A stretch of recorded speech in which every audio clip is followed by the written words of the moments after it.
How's everyone doing today? Any questions, thoughts, needs, concerns, etc. before we get started?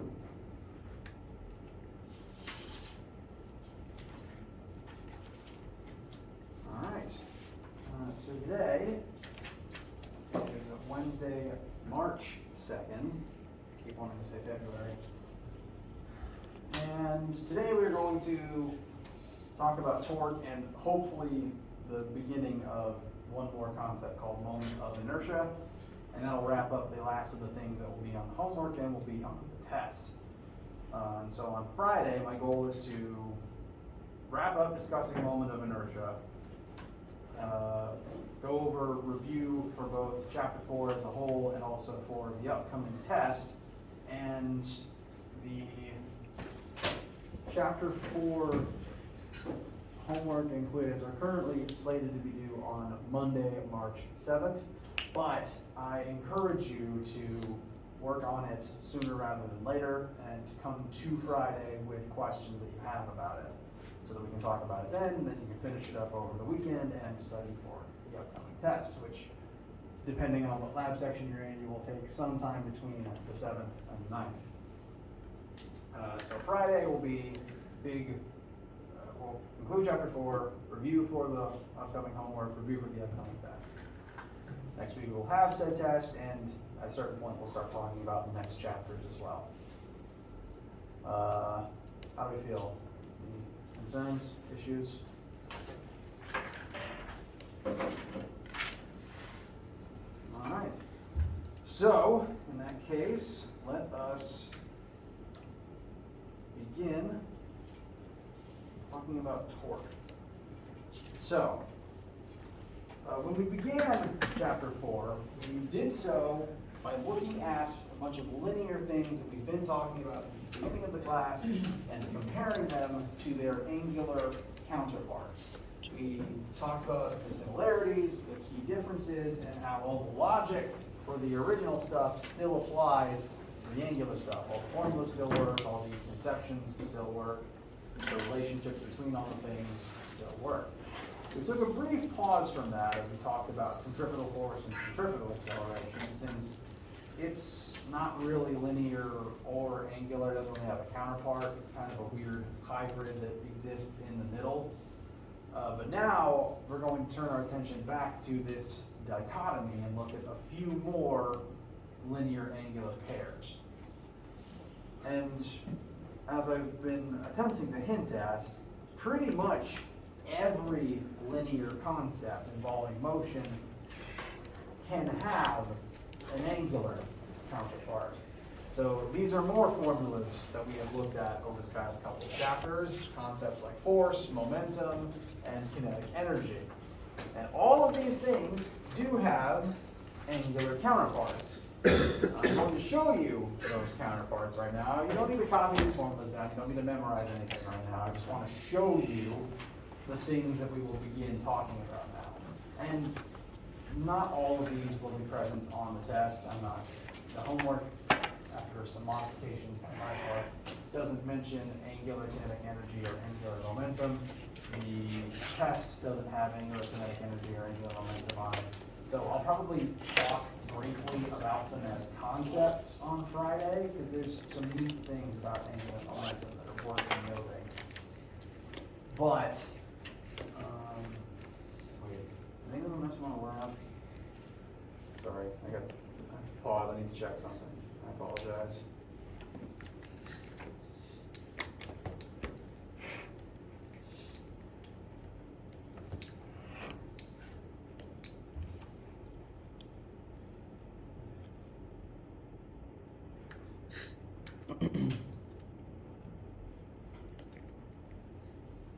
Okay, just conceptual. That's good.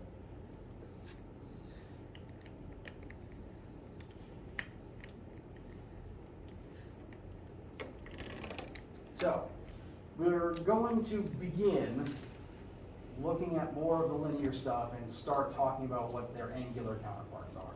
We're not going to use all of these, but we will talk about We'll do the math for some of them, and we'll address the others as concepts. The first one we're going to look at is torque. And torque is the angular counterpart to force. Now, has anyone here never heard the word torque before? I'm also going to show you how it's spelled to help with that. You've not heard it before? Okay, that's fine. I'm honestly just curious. It's not a word that comes up often in common English because you only really use it in physics. I'd say the place that most people in America would have heard it is in car commercials, where they might talk about like the torque along with the brake horsepower that the engine is able to exert on the tires, which is actually a pretty good comparison because whereas linear force, our old formula for force, Newton's second law, net force equals mass times acceleration, the purpose of linear force is to make an object accelerate linearly in a straight line. Push something because you want it to move in that direction. Torque is the same way. All the same logic, all the same comparisons apply. The purpose of torque is because you want to make something accelerate angularly. You use linear force to make something move forwards in a straight line, accelerate in a straight line.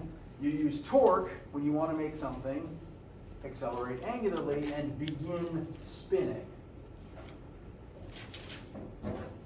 So, let's say I have an object that I would want to make spin. To do so, my muscles are only really capable of exerting linear force. Force is always pointing in a straight line. And so if I want to generate torque to make this wheel spin, I have to be very particular about how I exert that linear force.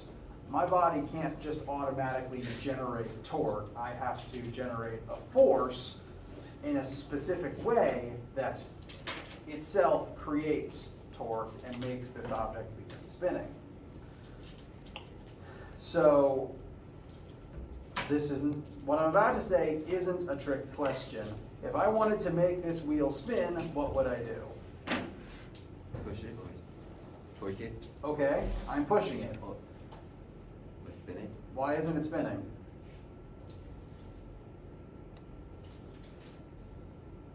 I'm exerting forces, I am pushing it, I am being ridiculous right now.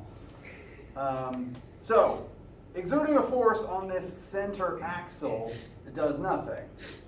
In order to generate torque, you have to exert a force some distance away from an axis of rotation. So, if I asked you, hey, come spin this bike wheel, the first thing you'd probably think to do is grab the edge of the wheel, which is, again, a distance away from the pivot, and exert your force there. And that makes it spin. Because in applying your force here instead of here, you generate torque from it as opposed to just linear force. If I exert linear force on the axle itself, on the wheel's center of mass, it will just move linearly. But exerting it here generates torque that does create spin, that does create angular acceleration. And you do this every day of your lives in so many different ways. You create so many machines, so many just common human activities utilize torque that it's kind of astonishing that more people don't know the math behind it, or at least don't know the word. Like, you are super familiar with torque, I guarantee you, because you use it every single day.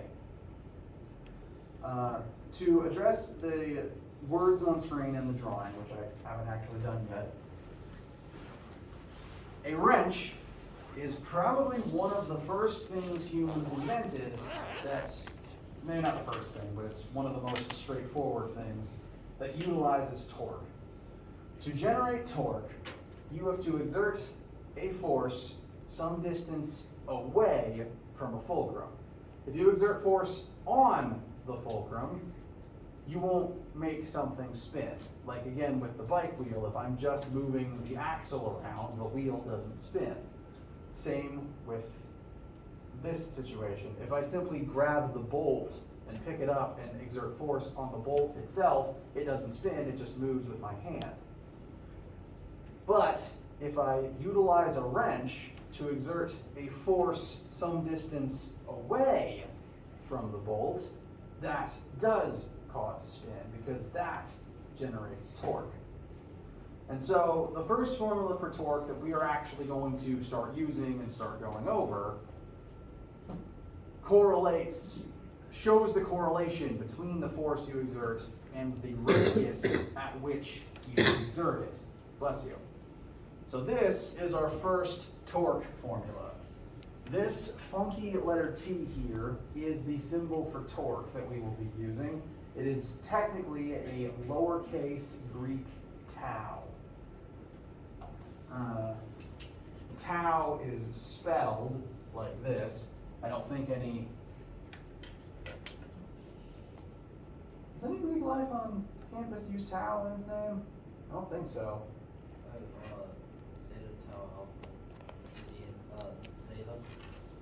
Okay, yeah, so there is a tau on campus. I'm under the impression that, like, some places you draw a capital tau like this. It's kind of like a T with some extra lines on the end. Lowercase tau is basically a cursive lowercase t, but I tend to overemphasize the squiggle on the top to differentiate it from how I do my English t's, since that is reserved for time. Lowercase English t is time, lowercase Greek tau is torque, whereas uppercase Greek tau is a different concept entirely called period of oscillation, which we will talk about later. So, that symbol is a lowercase tau.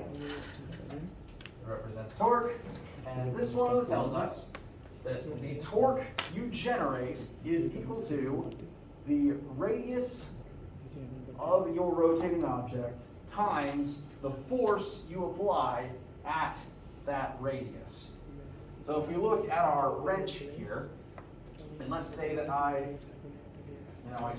need to tighten this bolt, I'm going to exert a force of 100 newtons on this particular wrench. If I do so here, I just grab the end of the wrench and I start turning, my 100 newton force is this distance away from the bolt. Let's just call that 1 meter. And so that's going to generate a certain amount of torque. That torque would be different if I used a different amount of force, but it also would be different if my wrench was a different length.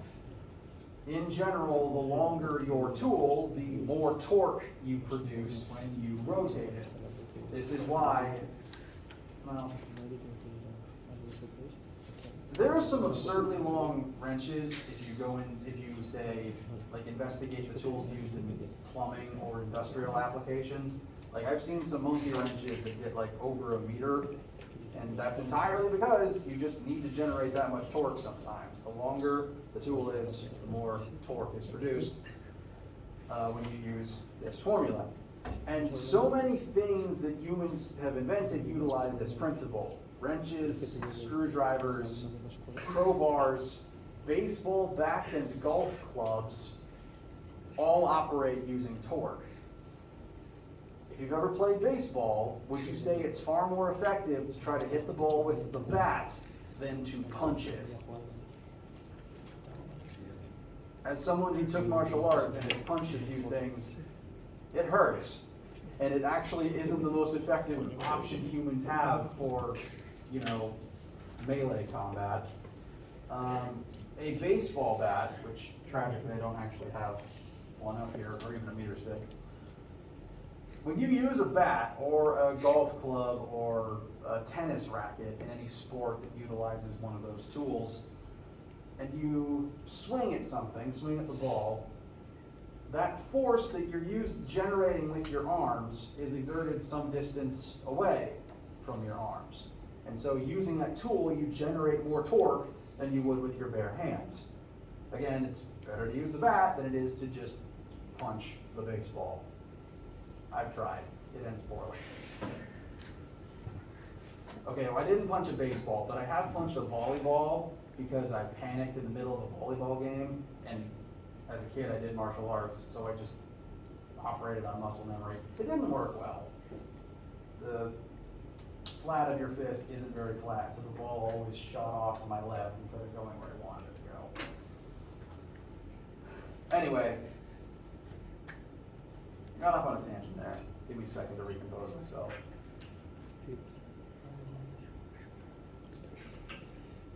So, pretty much every tool humans have invented utilizes torque.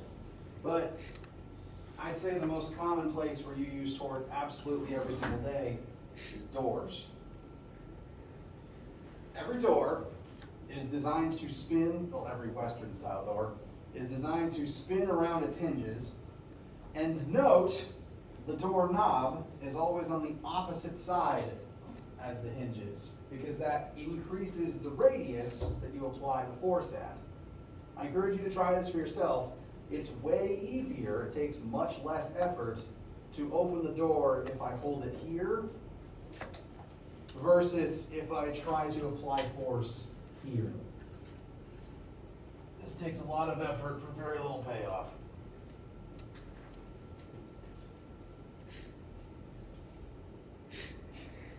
Nothing. Whereas if you use it as intended and have torque to your advantage, then it actually works. So, the longer your radius, the more torque you can produce, and that's why humans have invented everything from wrenches to grow bars. Questions thus far? Yes? Oh, what's the little line? Oh, thank you. Great question. This thing? This is the no, sorry, I said it wrong. That is the perpendicular symbol. That is the symbol for perpendicular. It showed up in a few formulas before. Now what it tells us here is, in order to actually generate torque, your radius has to be perpendicular to the force that you apply. Now, on a deep level, you do know this fact, you just might not have put it into words. If this was a physical wrench and I asked someone to come up here and start turning the wrench, you would probably exert a force either up on the end of it or down on the end of it. You conceptually would assume, you just know that's how you make it spin. Now, casting that preconceived notion aside, what would happen, would I ever make this thing spin if I tried to pull outwards on it? No. No, because an outwards force, if I grab this thing and pull this way, that's in the same axis as the radius. Those two things would be parallel to one another. And according to this formula, that can't generate torque. And we know this because if I pull outwards on this wrench, I'm not going to make it spin. At best, I will just remove the wrench. Same thing if I applied an inward force, that's still parallel. That also wouldn't make it spin. All I would really accomplish is either breaking the bolt or hurting myself. Probably both. So, the force and the radius have to be perpendicular to generate torque. If they're not, you don't get spinning. Does that answer the question? But thank you for asking, by the way. I forgot to mention that. Oh. And it doesn't matter if you write it after the R or after the F, because for example, in Oh yeah, it doesn't matter which, okay. The two need to be perpendicular to each other, and so it doesn't really matter which one you write the symbol on. The reason I did it reversed over there is, I'm actually, if I was to write the torque formula from memory, I would put force first. And so that means I usually put the symbol on force since it comes first. And when I rewrote it here, I kind of accidentally combined the two. I swapped, I kept the symbol on force, but I wrote it more than what's on the screen. Okay. It doesn't really matter, it doesn't matter which one comes first, it doesn't matter which one the symbol is on, because it all multiplies together correctly. As long as the two things are perpendicular, that's all the symbol means.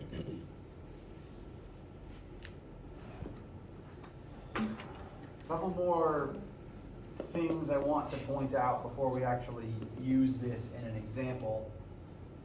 One, torque has its own unit, and that unit is Newton meters.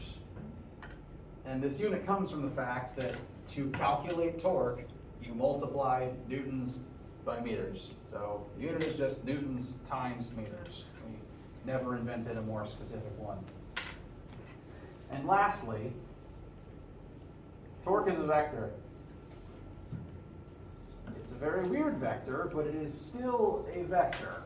It's the counterpart to force, and force is a vector, so torque is also a vector for that reason. Yes? On our formula sheet, can we have that on there? That torque and vector? Absolutely. I mean, vector and, scalars. Oh, yes. Yes, absolutely. You can make note of vectors and scalars. Now, torque is a vector, but angular vectors are very different to linear vectors. Linear vectors can point in any direction in three-dimensional space, x, y, z, east, south, west, north, etc. Angular vectors can only point in two directions, because there's only two directions to spin in.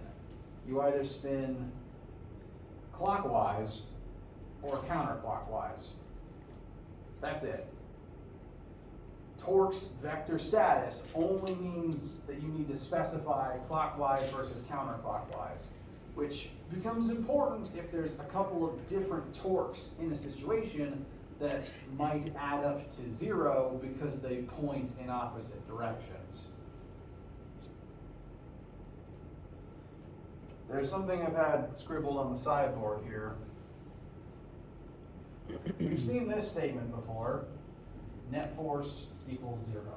If an object's net force, if all the forces on something add up to zero, that object won't accelerate. That object is in equilibrium. The same is true for torque. If all the torques on something add up to zero, that object is in equilibrium. But rather than that meaning it doesn't accelerate linearly, that means it's not accelerating angularly. It won't spin, or its spin won't change. So the principle of equilibrium still applies. All of the force, all the torque has to add up to zero for the object to remain stationary. And there's lots of objects that could be spinning that currently aren't, because the torques on them add up to zero. And sometimes the way that torques add up to zero is some of them point clockwise and some of them point counterclockwise. Technically those are opposites. One of them would be negative, and they can add up to zero. An example might be if, and I don't recommend trying this in real life, if I was, say, on this side of the door trying to push it closed, but someone else was on the other side of the door trying to push it open. The forces applied would point in opposite directions. The torques generated would point in opposite directions. But if we're locked in a stalemate and the door doesn't end up moving, that means the torques we're creating add up to zero because they're equal and opposite. 50 clockwise plus 50 counterclockwise equals zero. So, torque equilibrium is the same as normal force equilibrium. Pardon me, sorry. I would like to work some examples now. First, let's just continue with the wrench analogy that's on screen. Let's say that this wrench is 1 meter long, and we exert a 1 Newton force perpendicularly upon it. How much torque does that produce? 1. 1. And what is the unit for torque? 1. Meter. Very good. 1 Newton meter. Just 1 Newton times 1 meter. So, let's say that you apply the same force, because you're the same human with the same muscles, but you use a wrench that's twice as long. How does the torque change? B2. 2 Newton meters. Just 1 times 2. And last question, if your force was parallel to the wrench length instead of perpendicular, doesn't matter how much force you exert, how much torque will you generate? What are we saying? Wait, what was it? Wait. If your force is parallel to the axis of rotation, if your force is parallel to the length of the wrench instead of perpendicular to the length of the wrench, how much torque do you generate? 0. They have to be perpendicular.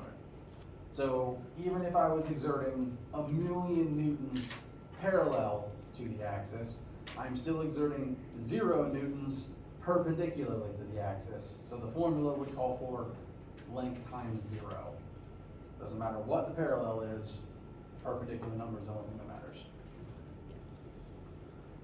So let's now use this information to look at a torque equilibrium question. Now, when I was a kid, me and my brother and my cousins, whenever there was a teeter-totter involved at the family reunion or at whatever park we were playing in, the game we would always play is, can we get this thing to stay perfectly level by sitting at just the right spots? I don't know if you ever played that game, but at least for us, we never got it to stay still for more than a second before, entropy did its thing and it drifted one way or the other. But it is theoretically possible. The way to balance a seesaw, or say to balance like a set of scales, like the old scales that they would use to weigh things on, where you had like hanging masses on one side, you weigh the thing you're trying to compare it to on the other side of the scale.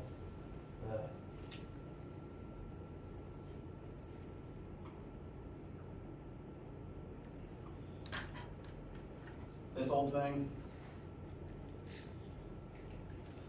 The way that you get it to stay level is by balancing the torque from one side to the other. The torque generated on the left must equal the torque generated on the right, because then they add up to 0 and you don't get any angular acceleration. Now, one reason that it's difficult to do this if you're just a bunch of kids on a playground teeter-totter is every kid weighs a slightly different amount, and so those two kids don't need to sit the same distance away from the fulcrum to generate the same amount of torque. When you sit on a teeter-totter, your weight downwards is the force you exert on it, and where you're sitting on the teeter-totter determines how much torque you generate. In this particular case, we have two children who are trying to play this balancing game. One of them has a weight. I've already given you weight, so we don't have to calculate it. First kid weighs 500 newtons. Second kid weighs 750 newtons. So different weights. That means to balance this system, they will need to sit in different places on either side. Because they're going to exert different forces, that means they need different radii to exert the same amount of torque. So, ultimate question, if child 1 is sitting 1 meter away from the fulcrum, where must child 2 sit? So,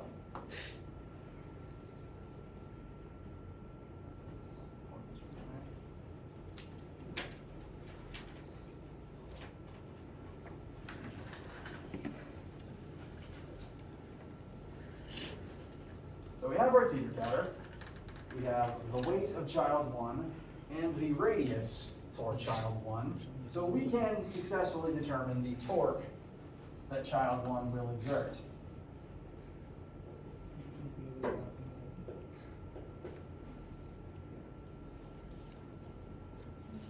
So, radius of 1 meter, makes life easy. Child 1 weighs 500 newtons, therefore child 1 is going to exert 500 newton meters of torque.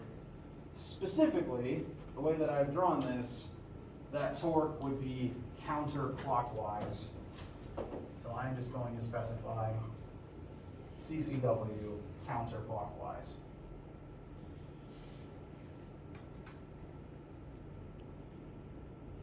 So that is the torque child 1 will produce.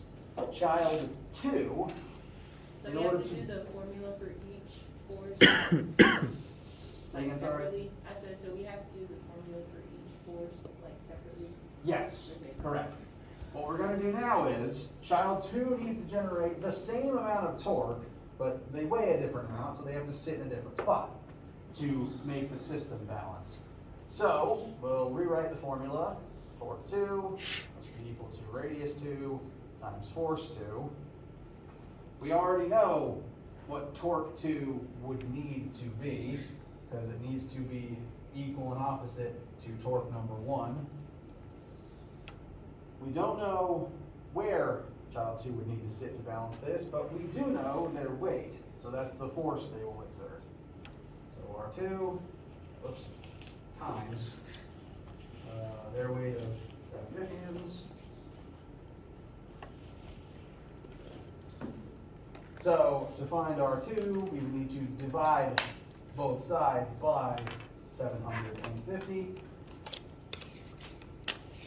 And I think that comes out to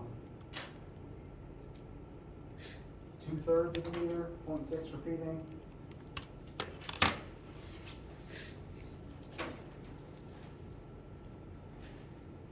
So, since they just happen to weigh more, in order to balance the scale, they would have to sit closer on their side than the other kid would, like shown in the drawing. If they weighed less than child 1, they would have to sit further away to generate the same amount of torque. Less mass at a greater radius can create the same amount of torque. Questions thus far? Needs, opinions, etc.?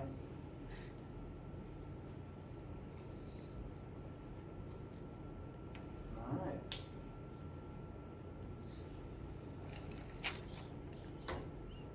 So, I am now going to erase this brief amount of work to put some more formulas on the board so that we can compare them.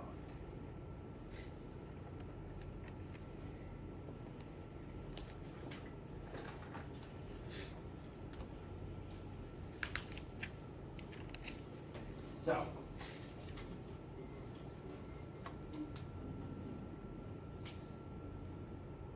the torque formula that we just learned and have been using, very handy formula. Torque equals radius perpendicular times force.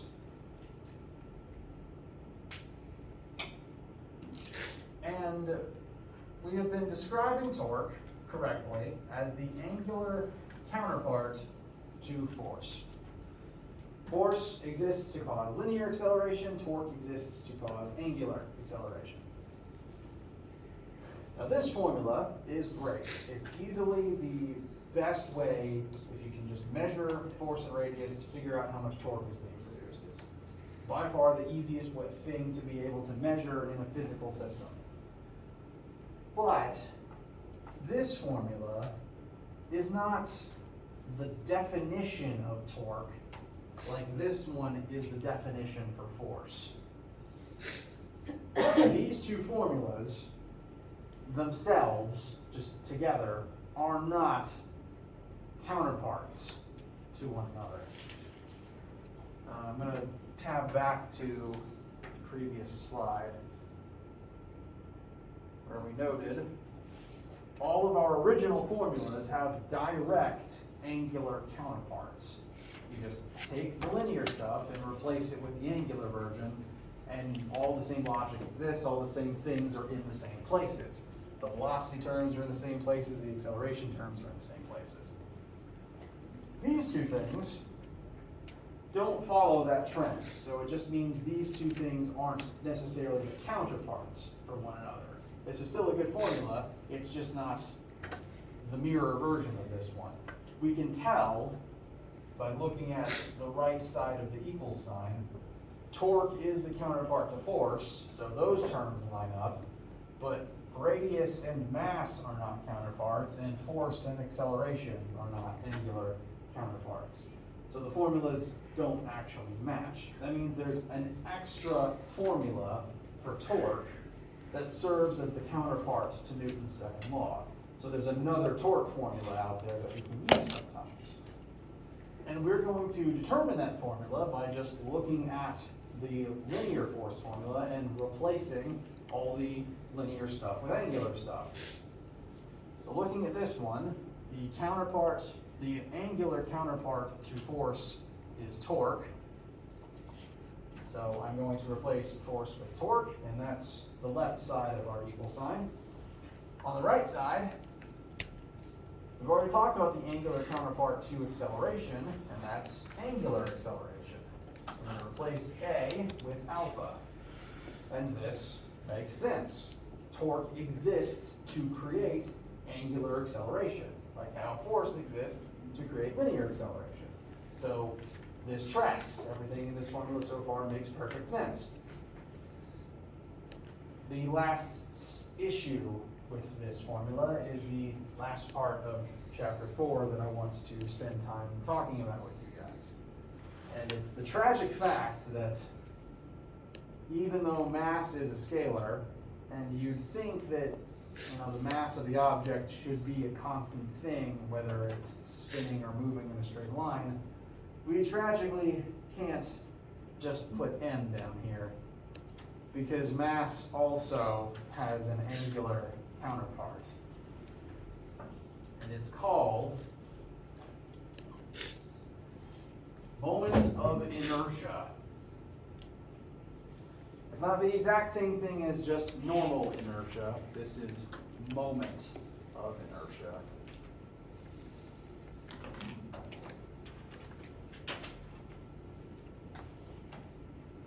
So that means the sum of torque is inertia times acceleration? Correct. Angular acceleration? Correct, yes. Sorry, I stumbled over my words. You are absolutely right. So the net torque on an object equals moment of inertia times angular acceleration, exactly the same way net force equals mass times resulting linear acceleration. So this formula, again, tells us things we already know and talked about. Torque creates angular acceleration, and in order to actually cause angular acceleration, the torques present must be in balance. They can't add up to 0. If the net torques do add up to 0, there's no net acceleration and you don't get a spin. So the net torque has to be something other than 0, and that will then cause angular acceleration. The tricky part is moment of inertia. Now, mass is mass. That's ultimately the same thing whether or not an object is spinning or not. An object's mass does not magically change if it starts rotating. So that piece of the universe still makes sense here. The problem with spinning objects is that how they spin, how they like to spin, doesn't depend only on the actual number of kilograms in the object. It also depends on where that mass is distributed within the object. It depends on the object's shape.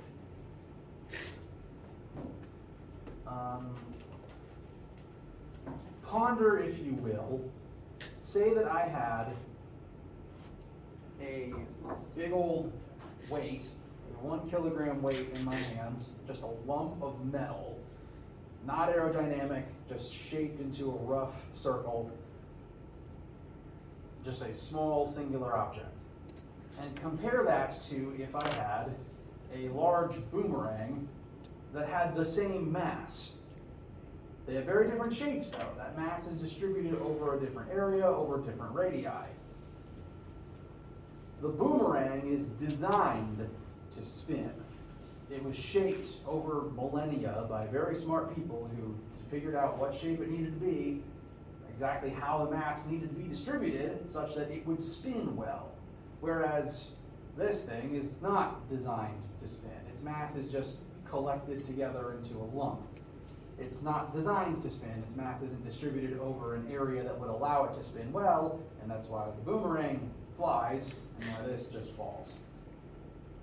Where an object's mass is determines the way that it spins, its tendency to spin or to remain stationary. Normal mass, if you have more mass, makes it harder to push something in a straight line. A bigger moment of inertia, a shape that is less prone to spinning, causes an object to not spin as well. Or wait, if it's more prone to spinning, then it will cause more angular acceleration. If it's a shape that is not conducive to spinning, then it won't accelerate and spin very well. I am going to attempt, because this is a hard thing to visualize, I'm going to use my calculator lid to try to show you an actual demonstration of this that you can replicate yourselves. And so if you have a calculator lid with you or a similarly not electronic object that won't shatter if it hits the table, you can try this yourselves. This object, no matter how I spin it, has a certain finite amount of mass to it. That doesn't change no matter what I do to it unless I break it. And I'm going to try to spin this thing 3 different ways. I'm going to spin it about the 3 different XYZ axes. I'm going to try to spin it lengthwise like this. Sorry, I'm going to do this as I throw it into the air. I'm going to throw it into the air certain ways so that it rotates about a certain axis while it's in the air. First, I'm going to do it like this. Then I'm going to do it like, what was the other ones? Oh, like this. And lastly, I'm going to do it like this. So first, I'm going to do it the long way. I want you to note the way that it spins, but also the speed at which it spins. I'm going to do it a few times for each. I'm going to try to do it slowly so you can see the differences. And you can try it yourself too. Trust me, it'll be easier to see if it's in front of your own face. I'm not a very coordinated person.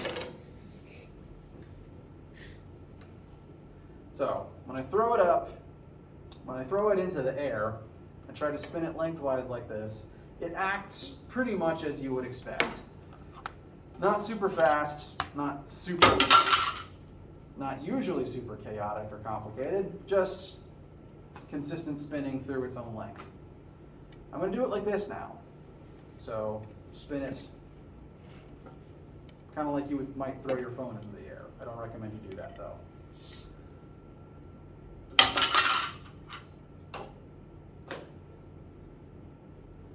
Honestly, this one spins way more consistently.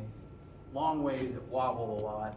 This way it's very consistently just remaining up and down the whole time. And I think it honestly spins faster. I'm trying to use the same amount of force each time. And this is just way more stable and has the potential to go even quicker. So those first 2 were pretty straightforward. Maybe some small differences between them. I definitely think that this way is the most stable so far, so there might be some differences to keep track of. But now I'm going to do it like this. I'm going to spin it like this, and we're just gonna see what happens.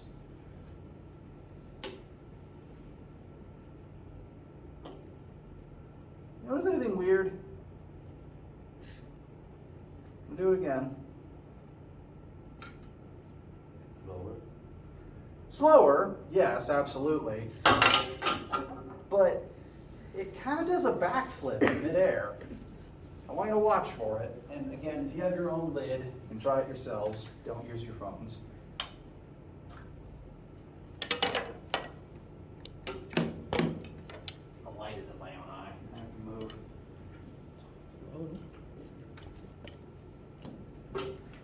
It doesn't just stay the same the whole time. At a certain point, it kind of does a little tailspin and somersault, yeah. The way an object spins and its mass distribution, like the axis through which you spin something and its mass distribution affects the resulting spin. And that's what moment of inertia is meant to represent. It's meant to state how easy it is to spin an object in a specific way. And certain mass configurations spun in certain ways spin easier than others, or sometimes just have really weird, unstable quirks, like the backflip if you toss this thing the last way I did it. Every different shape, spinning a different way, can create a different result. And moment of inertia is meant to mathematically represent that fact. An additional example, I have this bike tire, and now I'm going to spin this bike tire. I'm spinning it. This is terrible. Why would anyone put wheels on a bike if this is how they're supposed to work? This is awful. It's not going anywhere. Oh, no, wait. I'm doing it wrong. Clearly, it's meant to go like this. Wait, I'm still not going anywhere. This is terrible. Who invented bikes? Different ways you spin create different results, and trust me, this is the easiest way to do it. We use wheels this way because doing it like this mathematically creates the smallest moment of inertia, which makes it easier to roll. Way easier to do this than to try to use it like a top. Ow.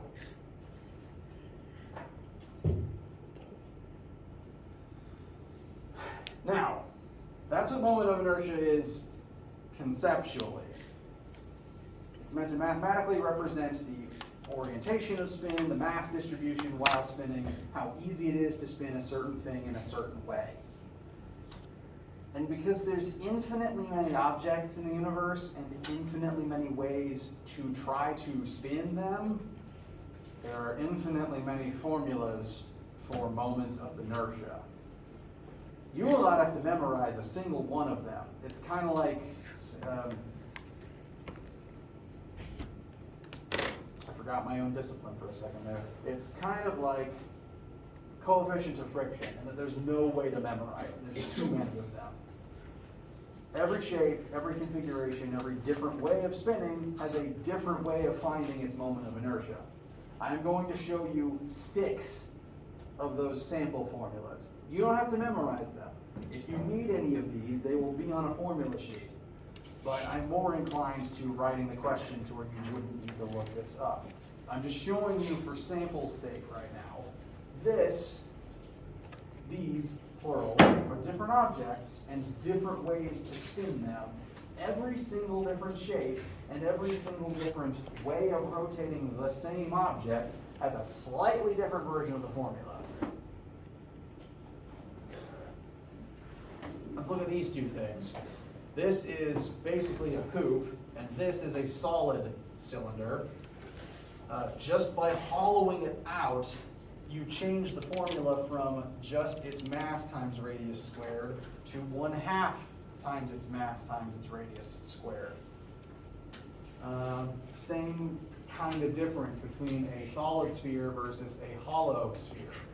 And even then again, if you take just a rock, a stick, and try to spin it through its center, that creates a different mathematical result than trying to rotate it about one of its endpoints. So from 1/12 ml to 1/3 ml. Again, you will never have to memorize any of these. If you need this table, if you need anything in a table like this, the table will be given to you.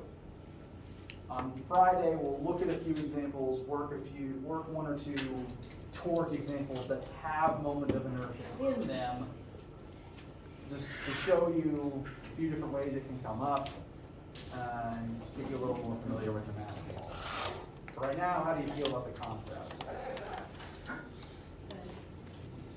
Mostly nodding, good to see.